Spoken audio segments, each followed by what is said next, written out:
Баршаңызға сәлем, құрметті менің көрермендерім. Сіздермен Каусар. Бүгін сіздермен тағы да пайдалы видеомен бөліскелі отырмын. Сіздердің сұрауларыңыз бойынша ас үйдегі фартук, яғни кафель плиткаларын жылтырға дейін тазалау жолымен тез әрі оңай түрде бөлісетін боламын. Ол үшін біз құрамы тек 2 заттан тұратын универсальный эко паста жасаймыз. Бұл пастамен тек кафель емес, газ, духовка, қысқа толқынды пеш, тағы басқа ас үйіңіздегі сіздің көмекші техникаларыңызды тазалауға болады. Видеодан көріп тұрғаныңыздай, бұл менің ас үйімнің тазаланбаған түрі. Қазір осының майын оңай кетіретін боламыз. Видеоны соңына дейін қараңыз, өте қызықты әрі пайдалы ақпараттан құр қалмаңыз. Алдымен плиткадағы артық заттарды алып тастадым. Пышақ тұратын магнитті ұстағышты да бүгін сол пастамен тазалаймын. Тағы да қайталаймын, бұл әдіс барлық қатты беттерге арналған, тіпті терезе тазаласаңыз да өз еркіңіз. Көріп тұрғандарыңыздай барлық заттарды алып тастадым. Бізге ештеңе кедергі келтірмеу керек.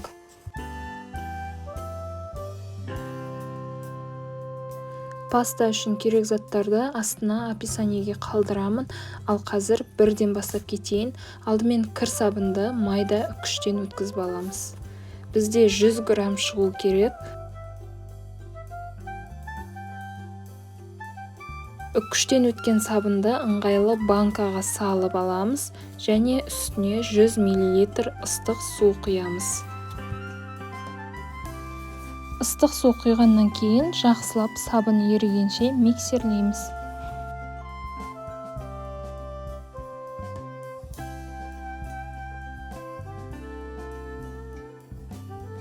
Көріп тұрғаныңыздай, бізде осындай қамырға ұқсас жабысқақ масса шығады. Енді осының үстіне 5 қасық ас содасын саламыз.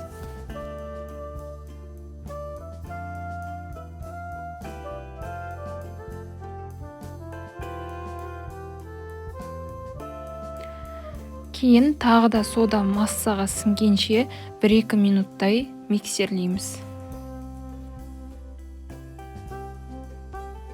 Міне біздің пастамыз дайын.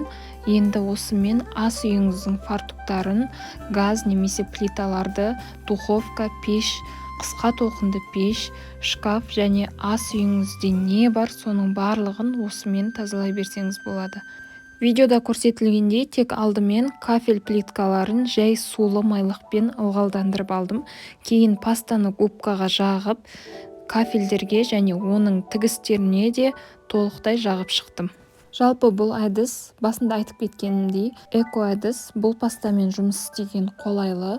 Құрамы көріп тұрғаныңыздай ауыр химиялық қоспасыз, аллергия бермейтін, балаларға, жүкті әйелдерге еш зияны жоқ. Сондықтан алаңсыз қажетінше қолдана беріңіз.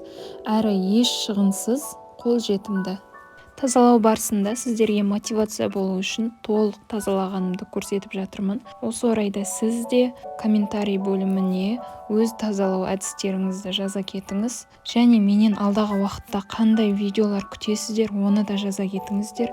Міндетті түрде кері байланыс болады. Жалпы осы каналды жүргізіп бастағанымда алғашқы видеоларым влог болатын. Кейін жеке басымның шаруаларымен влог түсіріп үлгермей кеттім. Айта кетейін, өзім жалпы бұдан бөлек SMM мобилограф боламын. Яғни қазіргі таңда Instagram арқылы бизнес парақшаны жүргізіп жүрмін.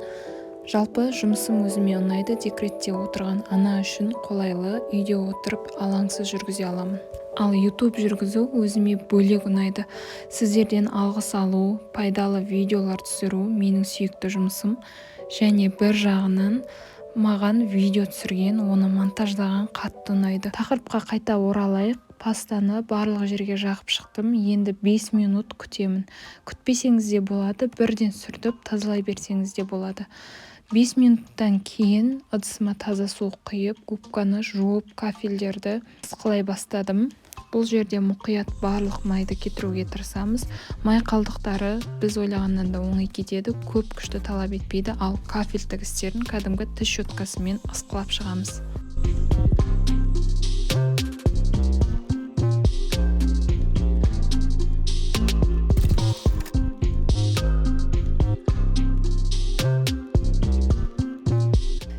Мен барлық жерді ысқылап шықтым. Енді таза сумен таза майлық алып фартуктың барлық жерін сүртіп шығамын. Мінекей нәтижесін көріп өздеріңіз баға беріп кетіңіздер. Дүкендерден қымбат бағаға антижир, азелит сияқты химиялық қоспасы бар өнімдер сатып алғанша қарапайым кір сабын мен сода қоссаңыздар жетеді. Нәтижесінде кір, шашырап қатып қалған майлар оңай кетті.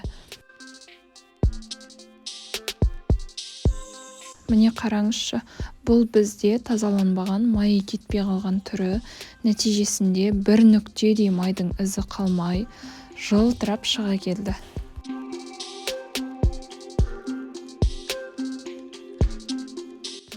Кадрдан байқағаныңыздай, мына шеттердегі дақтар, жылдар бойы қалып қойған дақтар, бұған қолданбаған әдісім жоқ десем де болады.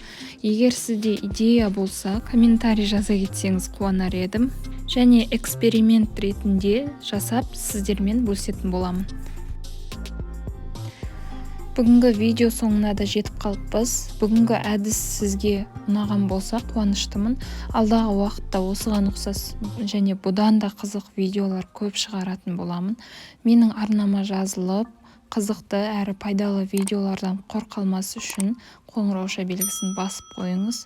Видеоға лайк басуды ұмытпаңыз. Сіздермен бірге болған Каусар. Келесі видеоға дейін сау болыңыз.